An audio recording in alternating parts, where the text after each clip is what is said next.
রাজনীতিতে পুনর্বাসিত হতে না পারে সেই ব্যবস্থা গ্রহণ করাও কিন্তু আমাদের কর্তব্য। এজন্যই যথাযথ আইনগত এবং রাজনৈতিক পদক্ষেপ নেওয়া প্রয়োজন বলে আমরা মনে করি। পলাতক মাফিয়া খুনিদের পুনর্বাসন ঠেকাতে তাদেরকে একদিকে আদালতে বিচারের মুখোমুখি করা প্রয়োজন, অপরদিকে তাদেরকে অবশ্যই জনগণের আদালতের রাজনৈতিক বিচারে প্রত্যাখ্যাত হওয়ার পরিস্থিতিতেও ফেলতে হবে। যদি এই দুয়ের সমন্বয় ঘটাতে পারি আমি দৃঢ়ভাবে বিশ্বাস করি গণবিরোধী বিতাড়িত অপশক্তি বাংলাদেশের রাজনীতিতে আর মাথা তুলে দাঁড়াতে সক্ষম হবে না। খুনি, লুটেরা, মাফিয়া এবং স্বৈরাচারী রাজনৈতিক অপশক্তিকে বাংলাদেশের রাজনীতিতে অপ্রাসঙ্গিক করে দিতে হলে জনগণের রাজনৈতিক ক্ষমতায়ন প্রয়োজন। ভোটের অধিকার প্রয়োগের সুযোগ পেলেই জনগণ তাদের রাজনৈতিক ক্ষমতা প্রয়োগ করে গণহত্যাকারী, খুনি, লুটেরা, পলাতক স্বৈরাচার এবং তাদের দোষত্বকে রাজনীতির মাঠ থেকে বিদায় করে দিতে সক্ষম হবে। এ কারণেই বিএনপি মনে করে সংস্কার কার্যক্রমের পাশাপাশি একটি যৌক্তিক সময়ের মধ্যে অবাধ, সুষ্ঠু, নিরপেক্ষ নির্বাচন অনুষ্ঠান অবশ্যই প্রয়োজন। প্রিয় সাংবাদিক বন্ধুগণ, একটি নির্বাচনের জন্যই গণ অভ্যুত্থান হয়নি, এটি যেমন এক ধরনের বাস্তবতা, অপরদিকে আরেকটি নির্মম বাস্তবতা ছিল জনগণকে রাজনৈতিকভাবে ক্ষমতাহীন রেখে নির্বাচন ছাড়াই বারবার সরকার গঠনের মধ্য দিয়ে পলাতক স্বৈরাচার দেশে ফ্যাসিবাদী শাসন কায়েম করতে সক্ষম হয়েছিল। জনগণকে তাদের সকল রাজনৈতিক ও ন্যায্য অধিকার থেকে করা হয়েছিল বঞ্চিত। এ কারণে গণতান্ত্রিক রাজনৈতিক চর্চায় জনগণের অধিকার প্রতিষ্ঠার জন্যই নির্বাচন অবশ্যই একটি মুখ্য বিষয়। একটি নির্বাচন অনুষ্ঠানকে শুধুমাত্র একটি রাজনৈতিক দলের ক্ষমতায় যাওয়ার উদ্দেশ্য হিসাবে বিবেচনায় নিয়ে পরিস্থিতি মূল্যায়ন করলে সেটি কোনো বাস্তবসম্মত রাজনৈতিক চিন্তা নয়, বরং একটি সুষ্ঠু নির্বাচনের মাধ্যমে জনগণ তার রাজনৈতিক অধিকার চর্চার সুযোগ পায়। একই সঙ্গে ভোটের অধিকার প্রয়োগের মাধ্যমে জনগণের সঙ্গে রাষ্ট্রের মালিকানার সম্পর্ক তৈরি হয়। স্বৈরাচার বা ফ্যাসিবাদের কবল থেকে রাষ্ট্র ও সরকারকে মুক্ত রাখতে হলে অবশ্যই নাগরিককে রাজনৈতিকভাবে ক্ষমতাশালী রাখা অত্যন্ত জরুরি।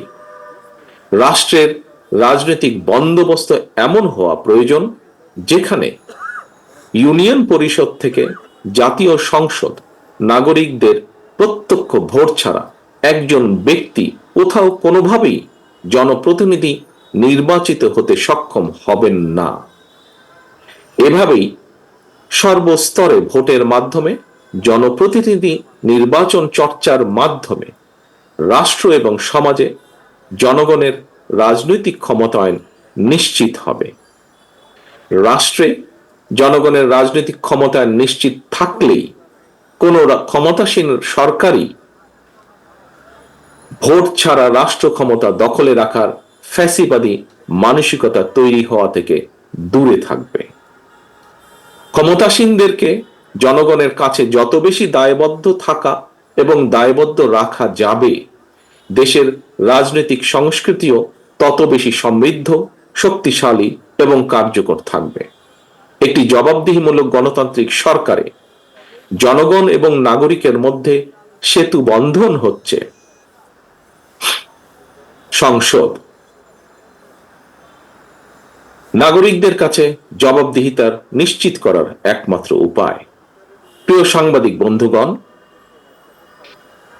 রাষ্ট্রপতি, প্রধানমন্ত্রী কিংবা রাজনৈতিক নেতা, শ্রমজীবী, কর্মজীবী অথবা চাকরিজীবী, বেকার কিংবা উদ্যোক্তা, বাড়িওয়ালা কিংবা ভাড়াটিয়া, মুসলমান কিংবা হিন্দু, প্রতিটি নাগরিকের জন্যই আমাদের সংবিধানে একটি বৈষম্যহীন অধিকার রয়েছে। এবং কি সেটি হলো ভোটের অধিকার। যদিও বৈষম্যহীন সেই ভোটের অধিকার প্রয়োগের কোনো নিশ্চয়তা নেই, আমার কাছে মনে হয় বৈষম্যহীন বাংলাদেশ গড়তে প্রতিটি নাগরিকের একটি বৈষম্যহীন অধিকার প্রয়োগে অধিকার নিশ্চিত থাকা অত্যন্ত জরুরি। প্রতিটি নাগরিকের জীবনে একমাত্র বৈষম্যহীন অধিকার তথা ভোটের অধিকার প্রয়োগের মাধ্যমে নাগরিকেরা যার যার পছন্দের প্রতিনিধি নির্বাচন কিংবা অপছন্দের প্রতিনিধিকে প্রত্যাখ্যান করার সুযোগ তৈরি হবে। অন্তর্বর্তীকালীন সরকার ইতিমধ্যেই নির্বাচন কমিশন পুনর্গঠন করেছে। জনগণের ভোটের নির্বাচিত প্রতিনিধিদের দ্বারা একটি জনপ্রতিনিধিশীল সংসদ ও সরকার গঠনের লক্ষ্যে এটি একটি গুরুত্বপূর্ণ ধাপ বলে আমরা মনে করি। প্রিয় সাংবাদিক বন্ধুগণ, রাষ্ট্র, সরকার এবং রাজনীতির বিদ্যমান অবস্থা ব্যবস্থা সংস্কারের লক্ষ্যে 2022 সালে বিএনপি প্রথম 27 দফা সংস্কার প্রস্তাব উপস্থাপন করেছিল। পরবর্তী সময়ে বাংলাদেশের পক্ষের গণতান্ত্রিক রাজনৈতিক দলগুলোর সঙ্গে মত বিনিময় শেষে 2023 সালে 31 দফা সংস্কার উপস্থাপন করেছে বিএনপি। বিএনপির উপস্থাপিত সংস্কার প্রস্তাবে গণমাধ্যমের স্বাধীনতা নিশ্চিত করার লক্ষ্যে সুপ্রিম কোর্টের সাবেক বিচারপতি, অভিজ্ঞ মিডিয়া ব্যক্তিদের নিয়ে একটি মিডিয়া কমিশন গঠনের কথা বলা হয়েছে। আপনারা দেখেছেন বর্তমান অন্তর্বর্তীকালীন সরকারও গণমাধ্যমে সংস্কার কমিশন গঠন করেছে। সুতরাং সংস্কার কার্যক্রম নিয়ে অন্তর্বর্তীকালীন সরকারের সঙ্গে বিএনপির কোনো বিরোধ নেই।